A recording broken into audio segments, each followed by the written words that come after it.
Hello everyone, HinKhoj dictionary vocabulary series में आप सभी का एक बार फिर से स्वागत है। यहाँ पर हम सीखते हैं वोकैबुलरी, वो भी रूट वर्ड्स के थ्रू। और इसके लिए हमारा बेस है word power made easy book, जो कि नॉर्मन लुइस के द्वारा लिखी गई है। हमने पहले के वीडियो में बात की थी कि किस तरह से डॉक्टर्स के नेम डिराइव हुए हैं, उसमें कौन से रूट वर्ड्स का यूज़ किया गया है।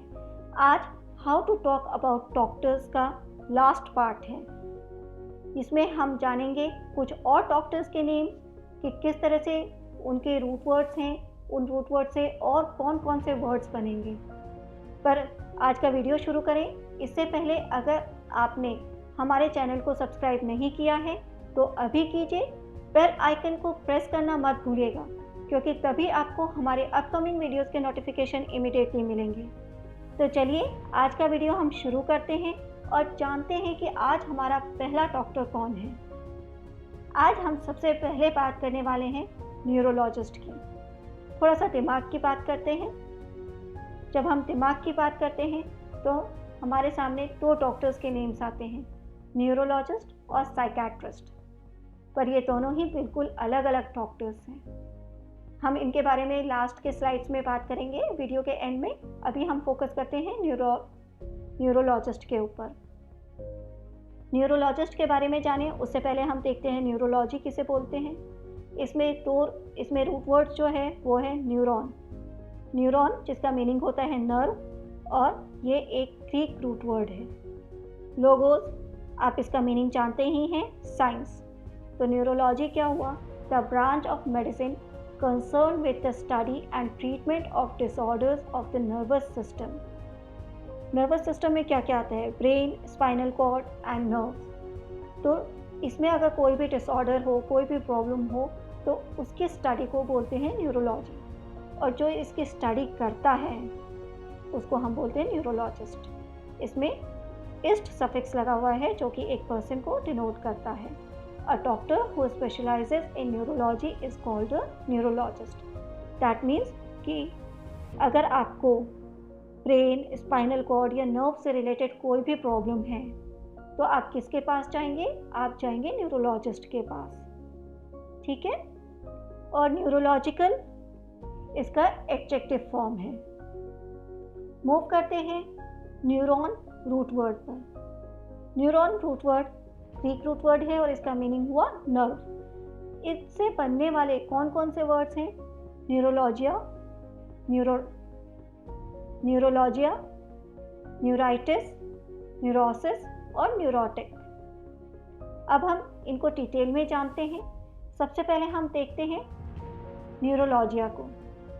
न्यूरोलॉजिया में दो वर्ड्स हैं। एक रूट वर्ड है न्यूरॉन, जिसका मतलब होता है नर्व, नस। ठीक है। और एल्कोहल, ये आपके लिए नया रूट वर्ड है जिसका मीनिंग होता है पेन, दर्द, और ये भी ग्रीक रूट वर्ड है। तो neuron plus alcohol, neurology. Clear? इसका मीनिंग क्या हुआ? Intense, typically intermittent pain along the course of a nerve, especially in the head और फेस। सिंपल वर्ड्स में अगर हम बोलें तो दिमाग की नसों में जो पेन होता है उसको हम बोलते हैं न्यूरैल्जिया। ये कंटिन्यूएशन में नहीं होता है, बीच बीच में होता है। इंटरमिटेंट दैट मीन्स बीच बीच में होता है, कभी कभी होता है, पर ये बहुत पेनफुल होता है, इसमें बहुत ज़्यादा दर्द होता है। तो इसको हम बोलते हैं न्यूरैल्जिया। अल्कोहल इसमें रूट वर्ड है जिसका मीनिंग होता है pen.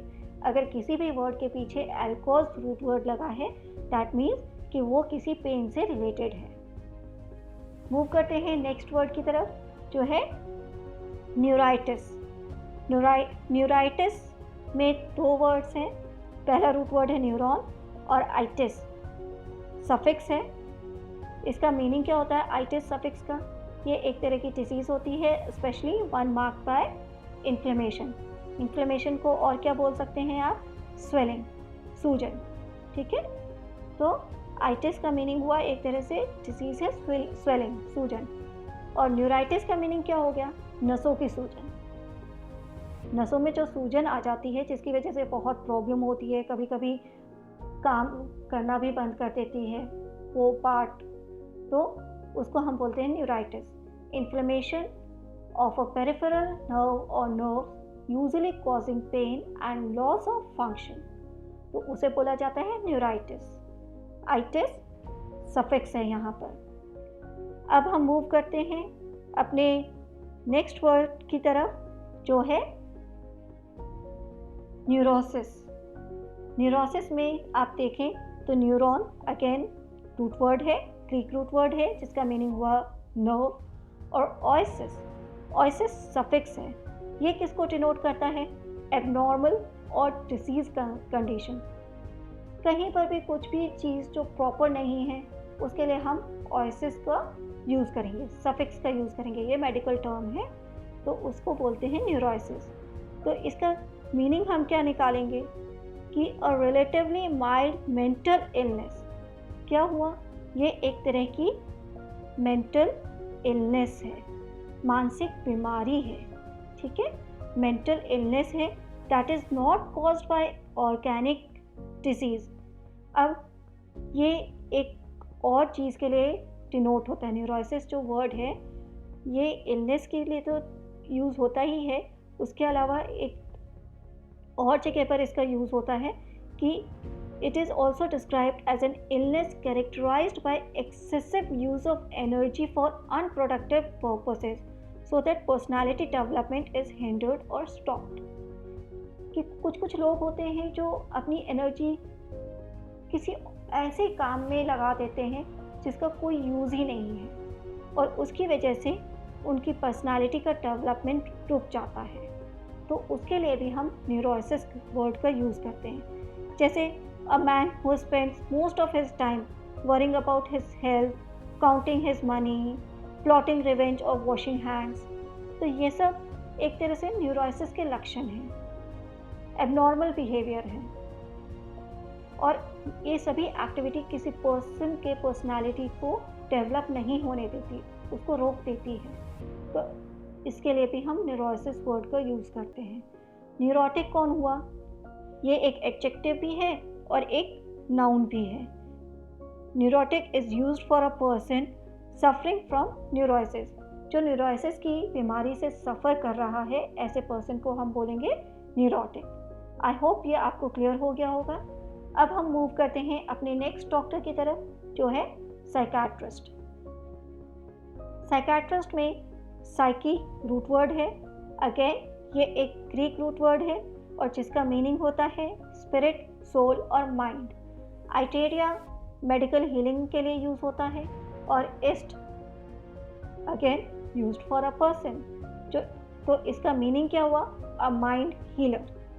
A mind healer simple words में आप क्या बोल सकते हैं? A medical practitioner specialising in the diagnosis and treatment of mental illness. अगर किसी व्यक्ति को मानसिक बीमारी है तो वो किसके पास जाएगा? वो साइकाट्रिस्ट के पास जाएगा. ऐसा डॉक्टर जो किसी भी तरह की मानसिक बीमारी को ट्रीट करने में, उसको डायग्नोस करने में, उसकी मेडिसिन को लिखने में एक्सपर्ट हो, स्पेशलाइज्ड हो, उसको हम बोलेंगे साइकाट्रिस्ट. साइकाट्री क्या है? The study and treatment of mental illness, emotional disturbance and abnormal behaviour. Psychiatry अध्ययन है मेंटल इलनेस का, इमोशनल डिस्टर्बेंस का और एबनॉर्मल बिहेवियर को कैसे ट्रीट किया जाए, उसके स्टडी को हम बोलते हैं साइकाट्री. साइकाट्रिक एडजेक्टिव फॉर्म है. अब हम मूव करते हैं साइकी वर्ड से बनने वाले कुछ वर्ड्स की. पहला वर्ड है साइकोसिस और दूसरा वर्ड है साइकोटिक. साइकोसिस के बारे में बात करते हैं हम पहले. साइकोसिस में दो वर्ड्स हैं. एक है साइकी, जिसका मतलब होता है सोल और माइंड, ग्रीक रूट वर्ड है, और ऑयसिस सफिक्स है, जिसका मतलब हमने पहले भी देखा था एबनॉर्मल और डिसीज कंडीशन. तो साइकोसिस एक तरह की मानसिक विकृति है, मेंटल इलनेस है, जिसमें किसी व्यक्ति की सोच और वास्तविकता, मतलब थिंकिंग और रियलिटी में बहुत अंतर होता है. मतलब वो कभी कभी रियलिटी में रहता ही नहीं है. जिन लोगों को साइकोसिस होता है उन्हें या तो डेल्यूजन होता है या फिर हेलुसिनेशन। अब ये दो वर्ड बहुत इंपॉर्टेंट हैं। डिल्यूजन क्या होता है? डिल्यूजन में एक तरह से भ्रम हो जाता है कि मुझे कोई मारना चाहता है, खाने में कुछ मिलाया हुआ है, मेरे हाथ गंदे हैं, एट्सेट्रा एट्सेट्रा। तो ये एक तरह का भ्रम है कि कुछ होने वाला है। मे बी वो नहीं होने वाला है, पर उस पर्सन को लगता है कि नहीं, ये होने वाला है, और उसको लेके वो बहुत ज़्यादा चिंतित रहता है, तो उसे बोलते हैं डिल्यूजन। ये साइकोसिस के अंदर ही आता है। और दूसरा वर्ड है, ये है हेलुसिनेशन। हेलुसिनेशन में इंसान को वास्तविक जीवन से, रियलिटी से कोई मतलब नहीं होता। कभी कभी जैसे आप बैठे हुए हैं और जिसको हेलुसिनेशन होता है, फीलिंग होती है, वो अपने आप में ही बड़बड़ाने लगता है, या उसको किसी ऐसे व्यक्ति की आवाज़ सुनाई देने लगती है जो वहाँ पर उस टाइम प्रेजेंट ही नहीं है। तो इसे बोलते हैं हेलुसिनेशन, भ्रम रोग, मति भ्रम। ठीक है, तो इन दोनों में ही डिफरेंस है, डिल्यूजन और हेलुसिनेशन में। हेलुसिनेशन में जो चीज़ है नहीं उसका भी भ्रम होता है, जो आसपास नहीं है उसके बारे में भी इंसान सोचता है। इसे कहते हैं साइकोसिस। अब साइकोटिक कौन हुआ? ऐसा पर्सन जो साइकोसिस से सफ़र कर रहा हो।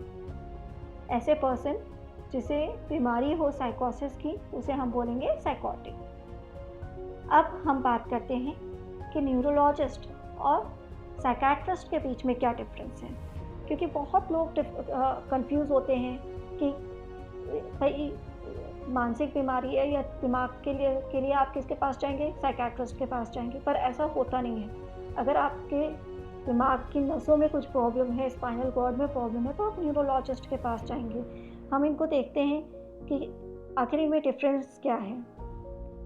न्यूरोलॉजिस्ट एक मेडिकल प्रैक्टिशनर होता है जो तंत्रिका तंत्र, that means spinal cord, brain and nerve के रोगों या विकारों के उपचार से संबंधित होता है।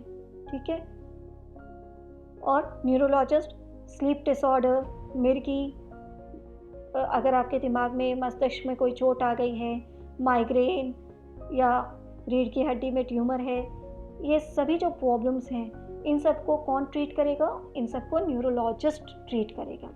ठीक है, अब बात करते हैं साइकेट्रिस्ट की। साइकेट्रिस्ट क्या होता है? इसको हिंदी में मनोचिकित्सक बोलते हैं। ये भी एक मेडिकल प्रैक्टिशनर है जो मानसिक बीमारी से संबंधित विकारों का इलाज करता है। These illnesses are recognized by similar signs and symptoms which exhibits the activity of mind like memory, emotion, sensory, perception, attention, pleasure, etc. मानसिक या इमोशनल डिसऑर्डर होते हैं। जैसे अभी क्या हो रहा है, कोविड-19 की वजह से काफ़ी लोगों की नौकरी चली गई है, बहुत लोगों ने अपने लव्ड वंस को खोया है, तो वो एक तरह से डिप्रेशन में चले जाते हैं या उनको इमोशनल डिसऑर्डर हो जाता है, तो वो किसके पास जाएंगे? वो साइकेट्रिस्ट के पास जाएंगे। ठीक है, तो इसमें आपको डिफरेंस पता होना चाहिए कि न्यूरोलॉजिस्ट कौन होता है और साइकेट्रिस्ट कौन होता है। अब एक और कंफ्यूजिंग वर्ड है, पेयर ऑफ वर्ड है, वो है साइकेट्रिस्ट एंड साइकोलॉजिस्ट। अब बहुत से लोग साइकेट्रिस्ट एंड साइकोलॉजिस्ट को एक ही समझ लेते हैं। क्या होता है? साइकेट्रिस्ट कौन है? जो साइकोलॉजी की स्टडी करता है, जो कि बिल्कुल गलत है। हम देखते हैं साइकेट्रिस्ट कौन होता है। Psychiatrist are medical doctors, psychologist ये डॉक्टर्स नहीं होते हैं। ठीक है, रिमेंबर, साइकोलॉजिस्ट डॉक्टर नहीं होते हैं। साइकेट्रिस्ट के लिए किसी भी मेडिकल कॉलेज से डिग्री लेनी पड़ती है। MBBS होने के बाद उसे साइकेट्री की पढ़ाई करनी होती है। पर उसमें साइकोलॉजिस्ट में क्या होता है? आप कॉलेज से साइकोलॉजी की स्टडी करते हैं, किसी भी नॉर्मल कॉलेज में जाके आप साइकोलॉजी की स्टडी करते हैं। ठीक है, साइकेट्रिस्ट मेडिसिन दे सकता है, जबकि साइकोलॉजिस्ट मेडिसिन नहीं दे सकता है।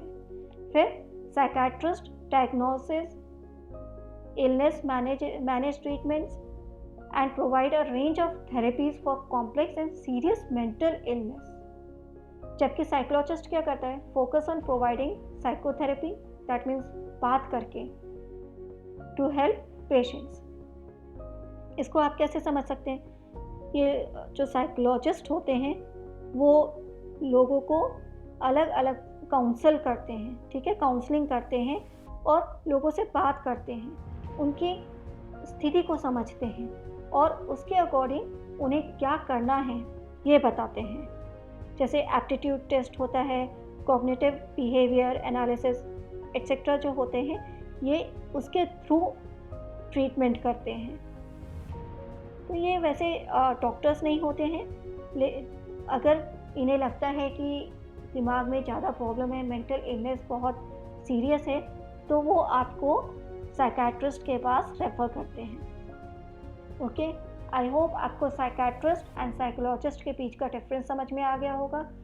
ये जानना बहुत ज़रूरी है क्योंकि एग्ज़ाम में बहुत से लोग इनमें मिस्टेक कर देते हैं। तो यहाँ पर हमारा आज का वीडियो एंड होता है और यहाँ पर how to talk about doctors, जो कि बुक में सेशन 4, 5 एंड 6 को कवर करता है, वो भी एंड होता है। हमने उसे भी कवर कर लिया है।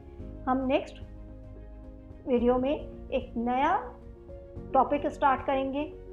आप इसकी प्रैक्टिस करते रहिएगा। आई होप आपको ये वीडियो अच्छा लगा होगा और जो भी मैंने आपको बताया वो आपको समझ में आया होगा।